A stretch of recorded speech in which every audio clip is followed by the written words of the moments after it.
Assembly and the county and the Senate on the division of revenue bill has come to a success.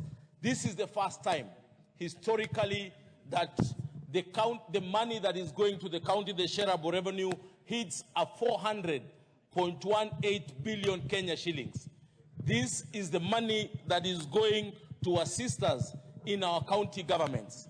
As the national government and as the national government, we want to assure the county government that we support devolution. The President of the Republic of Kenya, Dr. William Ruto, supports devolution, and that is the reason today we are smiling on the money that is going to the county government. This money that is going to the county government will go a long way in paying pending bills. Most of these county governments have a lot of pending bills. This money, 400.1 billion, that is shareable revenue, will go in paying pending bills that most of our contractors, most of our business people who do business with county government and have not been paid are able to be paid, because most of them have lost their property, most of them have lost lives because they have not been able to be paid.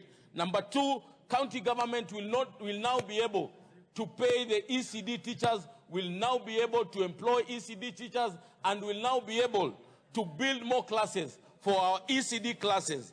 This money that goes to the county government, the 400.1 billion, will go a long way in making sure that the county government are able to put drugs in these hospitals, because we've seen most of these hospitals do not have drugs. Most of these hospitals are not well equipped. This money will assist in building more healthcare facilities, in building level 1 hospitals, in building level 2 and level 3 hospitals, together with dispensaries. We want to assure the county government that the national government will make sure we assist the county government in making sure that all the devolved functions are working well and prudent, in making sure that all the county roads that are there are done properly, by making sure that we've given them enough money, that these county roads are able to be motorable. These county roads, our farmers are able to take their produce to the markets.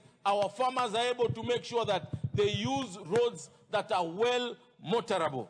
These will also go a long way in making sure that in the agriculture sector, we are able to employ agriculture extension officers that are able to assist farmers in the village and are able to subsidize more on the fertilizer that the national government has been able to subsidize fertilizer, and the county government should also assist in making sure that the fertilizer that we have subsidized, also they subsidize further.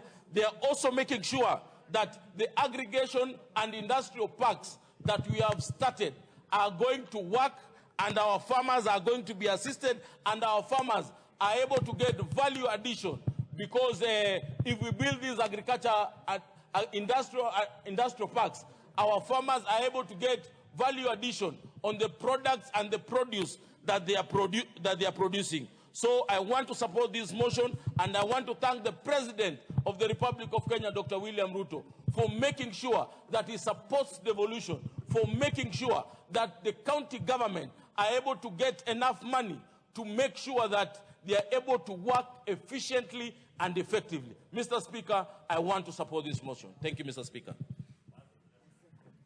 I second. Members, before I propose the question,